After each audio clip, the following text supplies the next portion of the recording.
નીલાંજન સમાભાસ રવિપુત્ર યમાગ્રજ છાયા માતંડ સંભૂત તન્નમામી શનિશ્ચરમ. જય ગણેશ, જય માતાજી. દર્શક મિત્રો, ન્યૂઝ ફોર ઇન્ડિયામાં હું જ્યોતિષ આચાર્ય ડૉક્ટર મહેશ જોશી આપનું હાર્દિક સ્વાગત કરું છું. મિત્રો, આજે વાત કરીશું આજની દૈનિક રાશિફળ અને ડિપ્રેશન અને માનસિક તણાવના લક્ષણો. તો મિત્રો, આજનું શુભ દિવસ, આજને અશ્વિન માસ, સપ્તમી તિથિ છે, શનિવાર અને પુષ્ય નક્ષત્ર, સાધ્ય યોગ અને વિષ્ટિભદ્ર કર્ણ છે. તો કર્ક રાશિનો ચંદ્ર છે, તો કર્ક રાશિના ચંદ્ર માટે આજનો દિવસ અને આજના ઉત્તમ ફળ કેવા મળશે, દરેક રાશિગત ફળ કેવા મળશે એ જાણીશું. પણ એ પહેલાં મિત્ર આપણે જાણીશું કે દરેક વ્યક્તિના જીવનની અંદર ડિપ્રેશન, માનસિક તણાવ કેવી રીતના બને છે એ જોઈએ. તો એક શ્લોક છે કે ન ચોરહાર્યમ ન ચ રાજહાર્યમ ન ચ ભ્રાતુભાર્યમ ન ચ ભારિકારી વ્યયે કૃતે વર્ધતે એવ નિત્યમ વિદ્યા ધનમ સર્વધન પ્રદાનમ. કયું ધન આપણે જોઈએ છીએ અને કઈ વસ્તુ આપણે જોઈએ છીએ જેનો નાશ થાય છે અને તેમાં સુખાકારી રહેતી નથી. બીજું મોટું અનુમાન, પારિવારિક પ્રીતિની વાત કરીએ તો પરિવારની પ્રીતિ માટે શું કરવું જોઈએ અને એના ઉપાયો, સાથે સાથે કરેલા કાર્યમાં યશ કેમ ના મળે, માનસિક અશાંતિનો વધારો કેમ થાય છે, પરિવારની પ્રીતિનો અભાવ કેમ રહે છે, જ્યારે આપણે આપણા જીવનમાં કામ કરતા હોઈએ ત્યારે સામાન્ય રીતે આપણે કામ કરતા હોઈએ ત્યારે મનની પ્રસન્નતા જરૂરી છે. WHO દ્વારા આપણે સૂચન કરે છે કે અને અભ્યાસ કરતા કહે છે કે 30 કરોડ લોકો ડિપ્રેશનનો ભોગ બને છે અને એની અંદર 5 કરોડ આપણા ભારત દેશમાં છે. ડિપ્રેશનમાં જીવે છે. આપણી પ્રાચીન વૈદિક પરંપરાની અંદર જ્યોતિષ શાસ્ત્ર હોય કે વેદ પુરાણ હોય, જેની અંદર આપણે મન સાથે સંકળાયેલા છીએ. જેનું મન નાનું એ નાનો અને જેનું મન મોટું એ મોટો. તો મિત્રો, આ બધી વાત પરિવારથી શરૂ થાય છે. જે મિત્રો માણસના પરિવાર કે ઘરની અંદર સુખ શાંતિ મળતી હોય એ વિશ્વના કોઈ પણ ખૂણે જાય એને શાંતિ જ મળે છે. પણ જેને પરિવારની અંદર સુખ શાંતિ મળતી નથી, એ વિશ્વના કોઈ પણ ખૂણે જાય એને ક્યાંય શાંતિ મળતી, એ જીવનમાં અશાંતિ બને છે અને એના કારણે એ ડિપ્રેશનમાં આવી જાય છે. માનસિક અશાંતિનો અનુભવ થાય છે અને એ માનસિક અશાંતિનો અનુભવ આખા પરિવારને જોવા મળે છે. પહેલાં તો જોઈએ કે મનનું કારણ અને માનસિક મૂળ કારણો કયા કયા હોઈ શકે છે. પરેશાનીનો પહેલો તો નક્કી કરવું જોઈએ કે એનો મતલબ એ થાય છે કોઈ પણ માણસ કામ કરતો હોય એમાં એને સફળતા મળે, કોઈ પણ અસફળતા ન મળે ત્યારે ઘર કે ઘરની અર્ધાંગીની એટલે ગૃહિણી કહેવાય છે, ઘરની પત્ની કહેવાય છે અને જે અડધો ભાગ તેને અળવો કરી નાખે છે. આ વસ્તુ આપણે અસફળતાથી સફળતા તરફ લઈ જાય છે. એવું કહેવાય છે કે એક સ્ત્રી 100 શિક્ષક બરાબર છે. એમ કહેવાય છે કે એક બાજુ 100 શિક્ષક ભેગા કરો અને એક બાજુ બાળકની માતાને મૂકો. એક માતા 100 શિક્ષકની ગરજ સારે છે. અસફળતામાંથી સફળતા પુરુષને લઈ જવાનું હોય એના અર્ધાંગીની દ્વારા જ, કે અર્ધ અંગ દ્વારા જ સ્ત્રી જ્યારે કામ કરતી હોય, કોઈ નોકરી કરતી હોય કે વ્યવસાય સાથે સંકળાયેલી હોય ત્યારે પુરુષ એના માટે અડધા દુઃખને હળવું કરે છે. આ સફળતામાંથી મુક્ત થવા માટે પ્રથમ વાત આ રહી.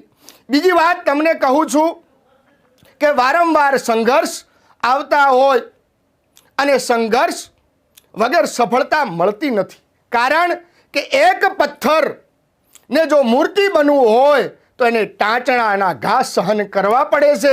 બાકી એ પથ્થર ક્યારે પણ મૂર્તિ બનતો નથી.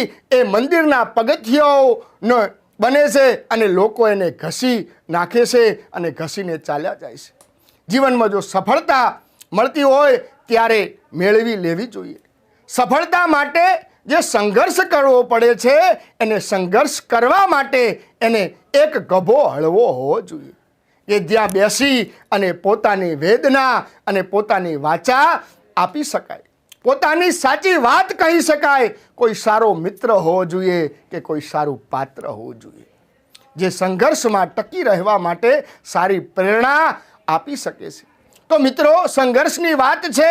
અને ત્રીજી વાત કહું, વાત એ છે કે પ્રિયજનનો વિયોગ. એક કહેવત છે કે નીંદર ના આવે 3 જણાને, કહો સખી કિયા આવું. આ પ્રમાણે સાહિત્ય આપણું સાંભળ્યું હોય છે કે એક સખી બીજી સખીને પૂછે છે ઊંઘ ના આવે એના કારણો બતાવો. અને કયા કયા છે? તો પહેલા જ એક કે પ્રીત બસોયા, અને બીજું બહુરણા, અને ત્રીજું જેને વેર ખટકે હૈયા કેરી. પ્રીત બસોયા એટલે જેને પોતાના પ્રેમ કે પોતાના સગા, એવું કહેવાય છે કે પોતાના માણસને પ્રિયજનનો વિયોગ જ એક ડિપ્રેશનનું મૂળ કારણ વધારે છે. તમે જેને ચાહતા હો, અને ચાહે એ માતા હોય, ચાહે એ પિતા હોય, ચાહે એ બંધુ હોય, ચાહે એ ભાઈ હોય, ચાહે એ બહેન હોય, કે ચાહે એ પત્ની હોય કે પરિવારનો કોઈ પણ વ્યક્તિ હોય, પણ જ્યારે એનો વિયોગ થાય, એ વ્યક્તિનો વિયોગ થાય, ત્યારે માણસ એ ડિપ્રેશનમાં આવી જાય છે. અત્યારના ક્રેઝ પ્રમાણે જો છોકરાને પરદેશ મોકલો, અને પરદેશ મોકલે, અને પરદેશ મોકલ્યા પછી વૃદ્ધો ઘરે જ્યારે એકલા રહેતા હોય, એવા આપણે ઘણા બધા જોયા છે. આ વૃદ્ધોની વેદના સાંભળીને લેજો તો બહુ જ તકલીફ થશે કે જ્યારે છોકરો કે છોકરીઓ પોતાના ભણાવ્યા ગણાવ્યા હોય, મોટા કર્યા હોય, પોતાની સારી મિલકત એ છોકરાઓ માટે ન્યોછાવર કરી નાખી હોય, અને મા બાપ ભાડાના મકાનમાં રહેતા જતા હોય છે. છોકરાઓને ભણવા માટે મોકલ્યા હોય, છોકરાઓ એની ફોનની રાહ જોતા હોય છે. મા બાપ એ અઠવાડિયું, 15 દિવસ, મહિનો રાહ જોતા હોય છે, અને સમય આવે ત્યારે એનો ફોન કે એમનો કોલ આવતો નથી, એ પોતાના સંતાનો જોડે વાત થતી નથી, ત્યારે એ મા બાપ એ ડિપ્રેશનમાં આવી જશે. અને ડિપ્રેશનનું મૂળ કારણ આ વસ્તુ છે. પ્રિયજનનો વિયોગ ઘણી જ વખત આપણે જોવા છે. કોઈ વ્યક્તિ દ્વારા કાન બંભેરવામાં આવે, ખોટી વાતો કરવામાં આવે, ત્યારે પણ એક પ્રિયજનનો વિયોગ દેખાય છે. પ્રીતથી વછૂટો એટલે પ્રીતથી છૂટો પડેલો, અને બહુરણા એટલે કે જેને દેવું થયું હોય, જેને દેવું વધી ગયું હોય, જેને કર્જ વધી ગયું હોય, એ પણ વ્યક્તિને ઊંઘ આવતી નથી, એ નીંદર એને આવતી નહીં. આ મૂળ કારણ છે. અને આ જેને આપણું આ ત્રીજું કારણ ડિપ્રેશનનું કારણ છે. કારણ કે પ્રિયજનનો વિયોગ, વધારે પડતો તણાવમાં કોઈ પણ વસ્તુ કે વિશેષ ઉપર આવી જાય ત્યારે તકલીફ આવે છે. પૈસા પણ ઉપર, પૈસાનું કર્જ વધી જાય, ઉપર કરનાર ઘરમાં પ્રવેશ કરે છે ત્યારે પણ માણસને ઊંઘ હરામ થઈ જાય છે. શારીરિક સ્વાસ્થ્યની વાત કરીએ, કોઈ પણ વસ્તુમાં અતિશય યુક્તિ થાય ત્યારે પણ માણસ ડિપ્રેશનમાં, માનસિક તણાવ આવી જાય છે. ઓલી સંસ્કૃતમાં કહે છે કે અતિ સર્વત્ર વર્જયેત, અતિના કોઈ દિવસ ગતિ હોતી નથી, આવું આપણું પુરાણ કહે છે. અને જ્યારે તણાવના કારણમાં કોઈને મળતું નથી, મળે તો ઢગલા બંધ મળે છે. કે એ કહેવત છે ને કે જેનું ખેતર વેચી, ઘણા લોકો એવા હોય જે ખેતરો વેચી, જમીન જાયદાદ વેચી, બાપ દાદાની પ્રોપર્ટી વેચી, અને કારો, BMW, મર્સિડીઓ લાવતા હોય છે, અને એ ચલાવતા હોય છે. અને જ્યારે એ ચલાવે ત્યારે એ ગાડી લાવ્યા પછી 1 મહિનો 2 મહિના થાય, અને ત્યારે પૈસા પૂરા થઈ જાય, ત્યારે એ ગાડીની અંદર પેટ્રોલ પુરાવાના પૈસા પણ હોતા નથી, અને જમીન બાપ દાદાની વેચી મારશે, અને એ પૈસા એમને હોતા નથી, ત્યારે એ ડિપ્રેશનનું મૂળ કારણ બને છે. માનસિક તણાવ વધારે જોવા મળે છે. સફળતા મળશે તો એને ભોગવી લેજો, અને જો સફળતા નહીં મળે તો જીવનની અંદર સમય વધી ગયો તો જીવનમાં સમય પાછો આવતો નથી. ઓલી કહેવત છે ને કે સમય બલવાન, નહીં પુરુષ બલવાન, કાબે અર્જુન લૂંટ્યો, વહી ધનુષ વહી બાણ. સમયની મિત્રો બહુ જ રાહ જોવાની. કેમ કે સમય છે ને એ માણસને બહુ જ અગત્યનો હોય છે. એક સંસ્કૃતનો શ્લોક છે કે પ્રથમે નાર્જિતા વિદ્યા, દ્વિતીય નાર્જિતા ધનમ, તૃતીય નાર્જિતા નારી, કરીશ ચતુર્થે કિમ કરીષ્યતિ. માણસની 4 અવસ્થા છે. પ્રથમે નાર્જિતા વિદ્યા, પહેલી અવસ્થા છે ને એ વિદ્યાની છે. 5 થી 25 વર્ષ છે ને એ આપણા વિદ્યાના છે. અને જો 5 થી 25 વર્ષ સુધી જો તમે સારું એજ્યુકેશન મેળવ્યું, સારી ડિગ્રી મેળવી કે સારી વિદ્યા પ્રાપ્ત થઈ તો તમે સફળ થશો. પણ જો 25 વર્ષ જો વીતી ગયા અને પછી તમે એવું વિચારશો કે હવે હું ભણવાનું શરૂઆત કરું, હું હવે ક્યાંક સારી સ્ટડી કરું, તો એ શક્ય નથી. દ્વિતીય નાર્જિતા ધનમ, બીજી અવસ્થા છે ને મિત્રો એ ધન કમાવાની છે. જો 25 થી 50 વર્ષ સુધી જો તમે સારું ધન એકઠું કર્યું, તમે તમારી નામના મેળવી, તમે તમારી પદ પ્રતિષ્ઠા મેળવી, કે તમે તમારા જીવનમાં કંઈક ભેગું કર્યું ને તો એ કામ આવશે. પણ જો 50 વર્ષ જો મિત્રો વીતી ગયા ને તો એ પછી તમે એવું વિચારશો કે હું વ્યવસાય ચાલુ કરું, હું હવે ધંધો ચાલુ કરું, હું આ કરું, હું પેલું કરું. પણ જો 50 વર્ષ વીતી ગયા ને તો એ કંઈ થશે નહીં. તૃતીય નાર્જિતા નારી, ત્રીજી અવસ્થા છે ને ધર્મની છે. કેમ કે મનુષ્ય જીવન કેવલ સાફલ્ય ધર્મસ્ય. ત્રીજી અવસ્થા માણસને ધર્મ કરવાની છે. આપણામાં કહેવત છે ને 51, 50 પછી શું આવે? 51. વન એટલે વાનપ્રસ્થા ગ્રહણ કહેવાય છે. માણસને ભક્તિ કરવી જોઈએ.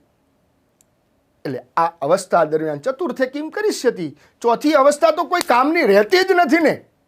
કેમ કે ચોથી અવસ્થા કહેવાય 75. તો અત્યારના સમય 75 તો નું આયુષ્ય તો બહુ ઓછું ભાગ્ય જોવા મળે છે. 75 વર્ષ સુધી જીવવું એ બહુ ઓછું છે. પણ જો કદાચ ભગવત કૃપા થાય અને જો તમારું 75 વર્ષ સુધીનું આયુષ્ય હોય તો 75 વર્ષે કશું જ મળતું નથી. શું મળે? તો તૂટેલી ખાટલી, પાણીની માટલી, દવાની બાટલી અને મારી સંપત્તિ આટલી. બીજું કંઈ મળતું નથી. એટલે સૌથી મોટો પ્રિયજનનો વિયોગ છે. અને પ્રિયજનનો વિયોગ જ માણસને ડિપ્રેશનમાં લઈ જાય છે. અને પરિવારની અંદર એક વખત પરિવારના દુઃખ ઊભા થાય, વ્યક્તિને ક્યાંય સંતોષ મળતો નથી. પરિવારની પ્રીતિ માટે આપણા જ્યોતિષશાસ્ત્રમાં કયા કયા સ્થાન બતાવ્યા છે? તો બીજું સ્થાન છે ને એ પરિવારનું છે. અને પરિવારની સાથે સાથે આપણા જ્યોતિષકારોએ વાણીનું પણ સ્થાન બતાવ્યું છે. બીજું સ્થાન એ વાણીનું છે. તમારી વાણી મીઠી હોવી જોઈએ, તમારી વાણી શુદ્ધ હોવી જોઈએ, તમારી વાણી પવિત્ર હોવી જોઈએ. અને જો વાણી પવિત્ર હોય ને તો આ દુનિયાને તમે જીતી શકશો. કેમ કે વાણી છે ને એ બહુ જ મહત્વની છે. બોલો મીઠું અને સારું બોલો, ચોખ્ખું બોલો અને શુદ્ધ બોલો કે જેને તમે સારા લાગો. તો આપણે વાણીની વાત કરી. હવે જીવનમાં શાંતિ, તો શાંતિ બહુ જ જરૂરી છે. અને જીવનમાં શાંતિ છે ને એ ક્યાંય મળતી નથી. શાંતિ ક્યાં મળે? તો ભાગવતજીમાં કીધું દેવે તીર્થે દ્વિજે મંત્રે દેવગ્નિ ભેખજી ગુરુ યાદૃશી ભાવના યસ્ય સિદ્ધિર ભવતી તાદૃશી. ભગવાનના દેવના તીર્થની અંદર શાંતિ મળે. દેવે તીર્થે, તમે તીર્થ ક્ષેત્રમાં જાઓ ને ત્યાં શાંતિ મળે. દ્વિજે મંત્રે, જ્યાં કોઈ તમારા ઘરે કોઈ બ્રાહ્મણ આવી અને તમારે ત્યાં પૂજા પાઠ કરાવે, તમારે ત્યાં શાંતિના મંત્ર બોલે, યજ્ઞાદિ કરાવે, ત્યારે તમને શાંતિ મળે છે. દેવગ્નિ ભેખજી ગુરુ, તમારા ગુરુ આગળ જાઓ, તમારા માતા પિતાના ચરણમાં જાઓ ને ત્યાં તમને શાંતિ મળે છે. એટલે શાંતિની બહુ જ જરૂરી છે. આ દુનિયામાં બધુંય મળે છે પણ શાંતિ મળતી નથી. અને આ દુનિયામાં સંઘર્ષ માટે જીવનમાં બહુ જ વ્યક્તિઓ મહેનત કરે છે. 99% લોકો મહેનત એ સંઘર્ષ માટે જ કરતા હોય છે. અને એક આ યાદ રાખજો કે સંઘર્ષ બહુ જરૂરી. સંઘર્ષથી જ સફળતા મળે છે. સંઘર્ષ વગર ક્યાંય સફળતા મળતી નથી. 99% વ્યક્તિના કામ કરો અને એક વ્યક્તિનું કામ ન કરો તો એ 99% કામ ઉપર તમારું પાણું ફરી જાય છે. ઘણી વખત આવું પરિવારના જીવનમાં જોવા મળતું હોય છે. સંઘર્ષની શરૂઆત પરિવારને ક્યાં ને ક્યાં નાના દેખાવો કે તૂટતી એના કારણે પરિવારમાં સંઘર્ષ થતો જોવા મળે છે. સંતાનને જ્યારે સારી સફળતા મળતી જાય ત્યારે પિતા ખુશ થાય છે, અને પિતા કાળી મજૂરી કરી અને સંતાનોને ભણાવ્યા હોય, ગણાવ્યા હોય, અને પિતા જ્યારે સાંજે ઘરે આવે તો સંતાનો કેમ છો, કે પિતા પપ્પા તમે કેમ છો, કે દીકરીએ પાણી ન આપે ને, કે માતા એને સારો ભાવ ન આપે, ત્યારે પુરુષ થાક્યો હોય, વીક્યો હોય, અને બહારથી ઘરે આવેલ એને શાંતિ મેળવવા માટે કે થાક ઉતારવા માટે એ બહારથી ઘરે આવે છે, અને ઘરે આવે ને ત્યારે પણ એને પોતાને પ્રેમ મળતો નથી, એને લાગણી મળતી નથી, ત્યારે એ થાકી જાય છે, એને અશાંતિ મળે છે. અને જો બહારનો થાક છે ને એ ઘરમાં ઉતરે છે, પણ જો એકવાર જો ઘરમાં થાક્યો હોય ને, એને દુનિયાના કોઈ પણ છેડે જાય ને તો એને ક્યાંય એનો થાક ઉતરતો નથી. જો થાક ઉતરવો એ આપણા શાસ્ત્રમાં એવું કીધું છે કે થાક ઉતારવા માટે કે જીવનની અંદર તકલીફ માટે શું કરવું, તો ભગવતીની આરાધના કરવી. અને આપણા બાલ્યકાલ અવસ્થા દરમિયાન માં ભગવતી સરસ્વતી શારદાની ઉપાસના બતાવી છે. સરસ્વતીની શારદાની ઉપાસના બતાવી છે, કેમ કે સરસ્વતી વરદે દેવી કામ રૂપિણી કર્મ રંભ કરિષ્યામી સિદ્ધિર ભવતુ શારદાહ. હે માં ભગવતી શારદા, મારી વાણીને પવિત્ર બનાય, મંગલમય બનાય. હું ખોટું બોલું નહીં, કે ખોટું કરું નહીં, કે ખોટું કોઈનું સહન પણ ન કરું. એ બીજું સ્થાન એ ધનનું છે, પરિવારની છે, અને અંદર જેટલું ધનની જરૂર છે એટલું ધન મનુષ્યએ કમાવવું જોઈએ. જો જરૂરિયાત પ્રમાણે જો ભગવાન ના મળે ને તો એનો કોઈ મતલબ નથી. તમારો ખર્ચ જો માસિક 25 કે 30 હજાર હોય અને જો તમે 15,000 કમાતા હો ને તો એનો કોઈ મતલબ નથી. તમારી જે પણ જરૂરિયાત છે જરૂરિયાત પ્રમાણે ધન કમાવવું જોઈએ, અને જરૂરિયાત પ્રમાણે ધન કમાવા માટે મહેનત કરવી જોઈએ. આજકાલ 25-30 વર્ષના યુવાનને એમ કહીએ કે શું કરી રહ્યા છો, તો કહે છે કે નોકરીની શોધ કરી રહ્યા છીએ.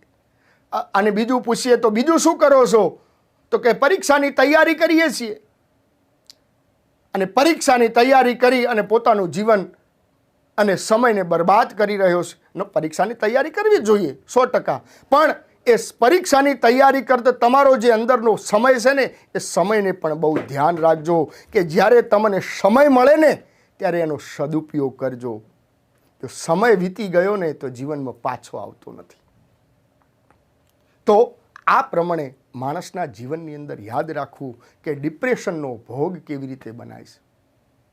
ડિપ્રેશનની અંદર બનવા માટે આ જ કારણ છે કે માણસે પોતાના પારિવારિક અને પોતાના સ્નેહીજન, પોતાના ઇષ્ટમિત્ર સાથે સારો વ્યવહાર રાખવો.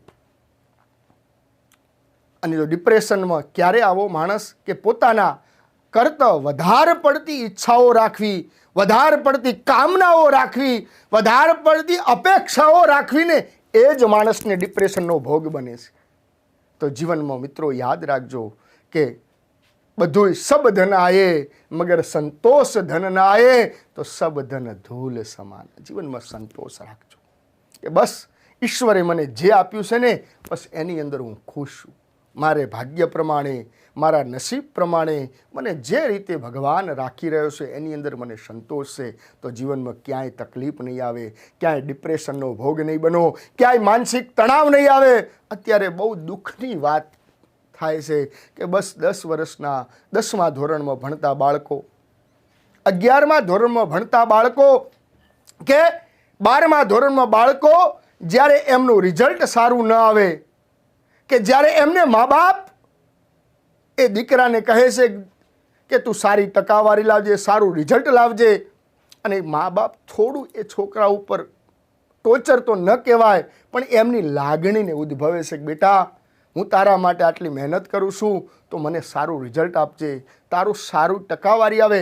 આવું જો મા બાપ કહેતા હોય અને એ છોકરો આવેગમાં આવી અને સુસાઇડ કરતા પણ જોવા મળે છે. નાના નાના બાળકો સુસાઇડ પણ આ વસ્તુ ડિપ્રેશનનો ભોગ છે.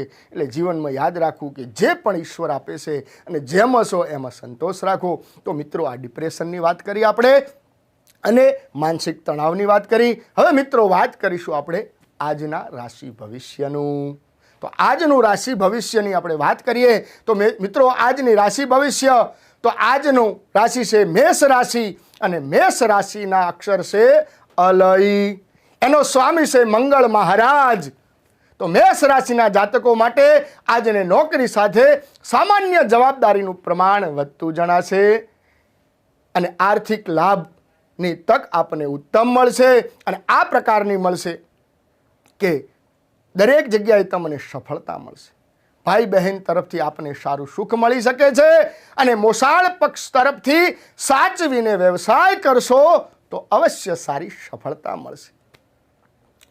આજનો દિવસ આપના માટે ઉત્તમ છે. તો મિત્રો આજના દિવસે કયો ઉપાય કરીશું? તો મેષ રાશિના જાતકોએ આજે ગણપતિ દાદાની ઉપાસના કરવી.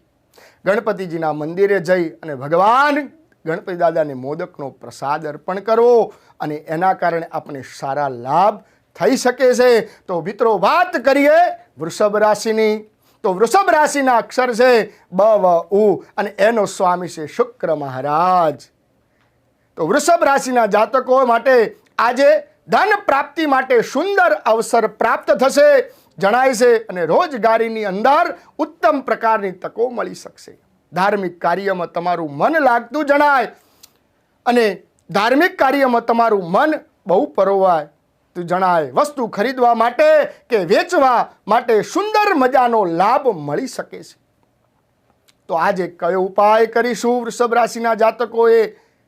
તો ગરીબોને વસ્ત્રદાન કરવું અને હનુમાન ચાલીસાનો પાઠ અવશ્ય કરવો તો આપણને સારું રિઝલ્ટ મળશે અને સારું પરિણામ મળશે. તો મિત્રો વાત કરીએ મિથુન રાશિની. તો મિથુન રાશિના અક્ષર છે ક છ ઘ અને એમનો સ્વામી છે બુધ મહારાજ. તો મિથુન રાશિના જાતકોએ આજના આપણે પરિવર્તન યોગ જણાઈ રહ્યો છે. પૈસાની લેવડ દેવડ બંનેમાં કાળજી રાખવી એ બહુ જ જરૂરી છે. રાજકીય પક્ષ તરફથી આપણે સાધારણ તકલીફ રહેવાના યોગ જણાય છે. જીવનસાથીના સ્વાસ્થ્ય બાબતમાં સાવધાની રાખજો. અને આજે કયો ઉપાય કરીશું? તો મિથુન રાશિના જાતકોએ આજના દિવસમાં મહાલક્ષ્મીની આરાધના કરો. મહાલક્ષ્મીને કમળ પુષ્પ અર્પણ કરો અને ઓમ રીમ શ્રીમ કમલે કમલાલયે પ્રસિદ્ધ પ્રસિદ્ધ શ્રીમ રીમ મહાલક્ષ્મીએ નમઃ આ મંત્રનો જપ કરો. આ મંત્રની માળા કરો તો અવશ્ય સારું રિઝલ્ટ મળશે, પોઝિટિવ રિઝલ્ટ મળશે. વાત કરીએ મિત્રો કર્ક રાશિની. કર્ક રાશિના અક્ષર છે ડ હ અને એમનો સ્વામી છે ચંદ્ર મહારાજ. જાતકો આજ કર્ક રાશિવાળા વ્યક્તિને પરિવર્તન યોગ જણાઈ રહ્યો છે. વડીલ વર્ગ દ્વારા તમને સારો લાભ મળશે.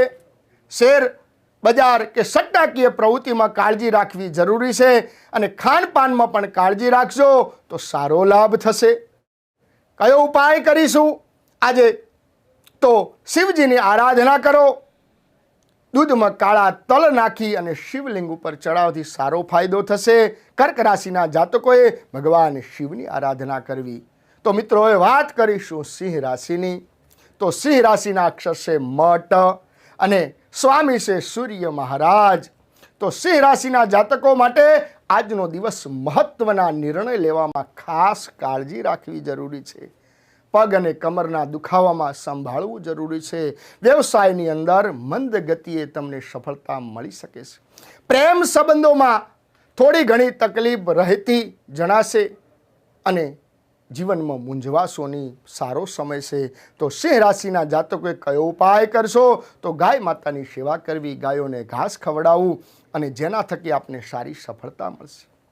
તો મિત્રો વાત કરીશું કન્યા રાશિની. તો કન્યા રાશિના અક્ષર છે પઠણ અને એનો સ્વામી છે બુધ મહારાજ. તો કન્યા રાશિના જાતકોએ આજનો દિવસ વ્યવસાયની અંદર આપણે સારું લાભ મળી શકે છે અને મોટા રોકાણમાં ધીરજથી કામ લેજો, સારી સફળતા મળશે અને આ સમય પ્રમાણે જીવનસાથી જોડે વધારે પડતો સમય પસાર કરશો તો પોઝિટિવ રિઝલ્ટ મળશે અને મા કુળદેવી, મા ભગવતી અને મા લક્ષ્મીની કૃપા અવશ્ય જણાય છે. તો કયો ઉપાય કરીશું? મા લક્ષ્મીની અવશ્ય કૃપા થશે અને કમળ કાકડીથી મા ભગવતી રીમ લક્ષ્મીય નમઃ, મહાલક્ષ્મીય નમઃ અથવા ઓમ રીમ દુર્ગાય નમઃ, ઓમ રીમ દુર્ગાય નમઃ આ મંત્રનો જાપ કરશો તો અવશ્ય સારું રિઝલ્ટ મળશે, પોઝિટિવ રિઝલ્ટ મળશે. તો મિત્રો, વાત કરીએ હવે તુલા રાશિની. તો તુલા રાશિના અક્ષર છે ર અને ત. એનો સ્વામી છે શુક્ર મહારાજ. તો તુલા રાશિના જાતકોએ આજે કામકાજની અંદર તમને વધારે લાભ થતો જોવા મળશે. ભાગીદારીવાળા કામકાજમાં સારો લાભ મળી શકશે. કોઈ પણ પ્રકારનો પ્રવાસ હોય કે માટે દૂર રહેવું બહુ જરૂરી છે. જ્યાં ત્યાં ફરવાનું આજે ટાળજો. નોકરીયાત વર્ગ માટે નવી નવી ઓફર આવી શકે છે અને તુલા રાશિના જાતકોએ આજનો સારો લાભ મળી શકે છે. મા ભગવતી જગદંબાને આજે મંદિરે જઈ અને પ્રણામ કરજો, સારું ફળ મળશે. તો અહીંયા વાત કરીશું કયો ઉપાય કરીશું. તો મા ભગવતીને સીતાફળ અર્પણ કરજો અને ઓમ ऐं રીમ ક્લીમ ચામુંડાય વિચ્ચય નમઃ એ મંત્રનો જપ કરજો, સારું રિઝલ્ટ મળશે, પોઝિટિવ રિઝલ્ટ મળશે. તો મિત્રો, હવે વાત કરીશું વૃશ્ચિક રાશિની. તો વૃશ્ચિક રાશિના અક્ષર છે ન ય. એનો સ્વામી છે મંગળ મહારાજ. તો વૃશ્ચિક રાશિના જાતકો માટે આજનો દિવસ વ્યવસાયને લગતા નિરાકરણ લાવી શકશો. ભૌતિક સુખમાં સાધનોમાં વધારો થશે. સમાજમાં તમારી જવાબદારી વધી શકે છે અને સંતાન સંબંધિત સાધારણ ચિંતાના પ્રમાણ વધવાના ચાન્સીસ છે. તો કયો ઉપાય કરીશું આજે વૃશ્ચિક રાશિના જાતકોમાં? ભગવતી જગદંબાને 32 નામ આવે છે. દુર્ગા સપ્તસતી ચંડીપાઠની અંદર માં ભગવતીના 32 નામાવલી છે કે જે દુર્ગા દુર્ગાતિ સમની, દુર્ગ પદ્મ નિવારણી, દુર્ગ મેચ્છિદિની, દુર્ગ સાધિની, દુર્ગનાશિની. આ 32 નામનો જપ કરશો તો અવશ્ય સારું રિઝલ્ટ મળશે, પોઝિટિવ રિઝલ્ટ મળશે. તો મિત્રો, વાત કરીએ હવે ધન રાશિની. તો ધન રાશિના અક્ષર છે ભ ધ ઢ ફ અને એનો સ્વામી છે ગુરુ મહારાજ. તો ધન રાશિના જાતકોએ વડીલોને અને વડીલોની સલાહથી ચાલશો તો તમને સારો લાભ થશે અને સારો લાભ મળી શકશે. સાવર મિલકત લેવા સુંદર યોગ બની રહ્યો છે. નવું ઘર મકાન થવા માટેનો આજનો દિવસ તમારા માટે ઉત્તમ છે. સહકર્મચારી વર્ગનો આપને સુંદર સહયોગ મળી શકશે અને નાની આજનો દિવસ આપણા માટે ઉત્તમ છે. તો કયો ઉપાય કરીશું? તો નાની નાની દીકરીઓને શણગારનું દાન કરશો તો સારું રિઝલ્ટ મળશે અને સારું ફળ મળશે. તો વાત કરીએ હવે મકર રાશિની. તો મકર રાશિના અક્ષર છે ખ અને જ અને એનો સ્વામી છે શનિ મહારાજ.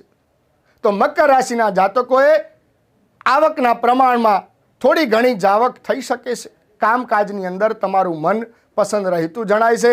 ભાગીદારી વર્ગ સાથે આપણે ઘણું મતભેદ રહી શકે છે. સ્વાસ્થ્ય બાબત કે તકેદારી રાખજો, નહીં તો સર્જન કોઈ પણ સમસ્યા ઊભી થઈ શકશે.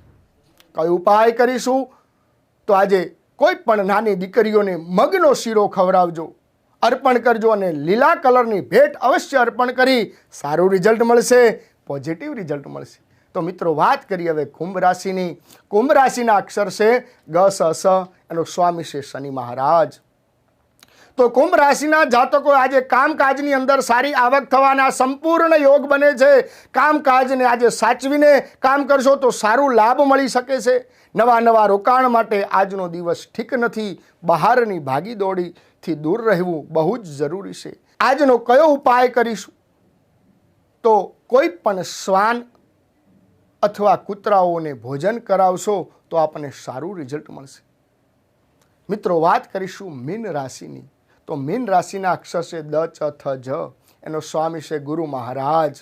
તો મીન રાશિના જાતકોએ આજે દેશ વિદેશને લગતા કામકાજની અંદર આપને સારો લાભ મળી શકે છે. પ્રિયોજનનો સાથે આજે યોગ થતો જણાય છે. પ્રિય વ્યક્તિનું મિલન થતું જણાય છે. માલ મિલકત માટે આપ લગતા પ્રશ્નોને થોડી ઘણી મુશ્કેલીઓ રહેતી જણાય છે. નોકરિયાત વર્ગને મહેનત પ્રમાણે ફળ મળી શકે છે. તો કયો ઉપાય કરીશું મિત્રો?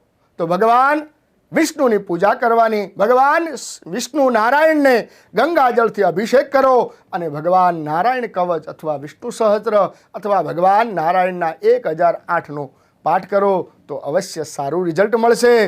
અને આ પ્રમાણે રાશિ ભવિષ્ય દરેક મિત્રોનું અહીંયા કહ્યું છે.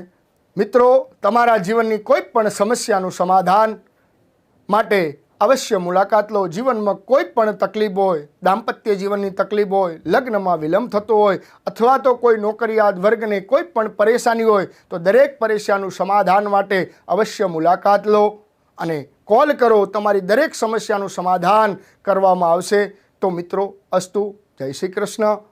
આગામી મળીશું આવતીકાલે દૈનિક રાશિ ભવિષ્ય અને દરેકને મૂંઝવતા પ્રશ્નો માટે અને કોઈ પણ કયા દેવની પૂજા કરવાથી શું ફળ મળશે કે શું જીવનની અંદર કરવું તો એના માટે અસ્તુ. જય શ્રી કૃષ્ણ. જય માતાજી.